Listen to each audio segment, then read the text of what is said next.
सुभान अल्लाह। वमा अरसलनाका इल्ला रहमतल लिल आलमीन। नबी अलैहिस्सलाम की रहमतों में से माँ बाप को हिस्सा मिला, बेटियों को हिस्सा मिला, भाइयों को हिस्सा मिला, बहनों को हिस्सा मिला। नबी अलैहिस्सलाम की एक बहन है, रज़ाई बहन है, कैद होकर आती है, नबी अलैहिस्सलाम के पास पैगाम भिजवाती है कि अल्लाह के नबी को बताओ कि मैं उनकी रज़ाई बहन हूँ।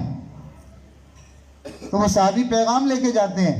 नबी अलैहिस्सलाम ने उनको बुलवा लिया, आपने इरशाद फरमाया आप कौन हो, उन्होंने अपना तारुफ करवाया और फिर आपको याद दिलाया कि अल्लाह के नबी आप जब छोटे थे ना, उस वक़्त फलां मौके पर खेलते हुए आप गिरे थे, आपको चोट आई थी, आपको याद आ गया, हाँ मेरे साथ ये मामला पेश आया था। तो नबी अलैहिस्सलाम ने अपनी नबुव्वत वाली चादर को उतारा और नीचे बिछा दिया और फरमाया बहन तू इसके ऊपर बैठ जा।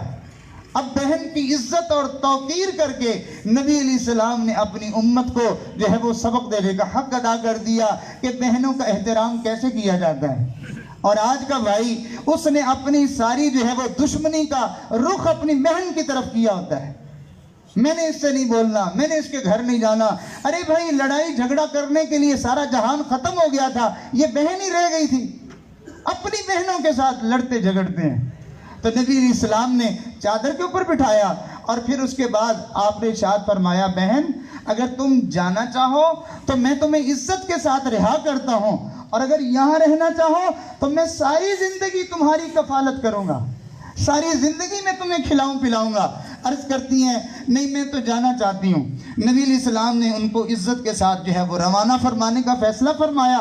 तो कहती हैं अल्लाह के नबी मैंने तो अकेले नहीं जाना, अगर मैं चली जाऊंगी तो मेरी कौम के लोग मुझे ताना देंगे कि लो जी अकेली आ गई, बाकी कौम को सारी को वहाँ छोड़ आई, अगर आपने मुझे रिहा मेरी सारी कौम को जो है रिहा कर दें। तो नबी अलैहिस्सलाम ने अपनी बहन के कहने पर सहाबा से मशवरा फरमाया और सारे कैदियों को रिहा कर दिया। अल्लाह के नबी दीन के दुश्मनों को और अपने दुश्मनों को बहन के कहने पर सबको रिहाई दे रहे हैं, और हम अपनी सगी बहन को माफ़ नहीं करते हैं।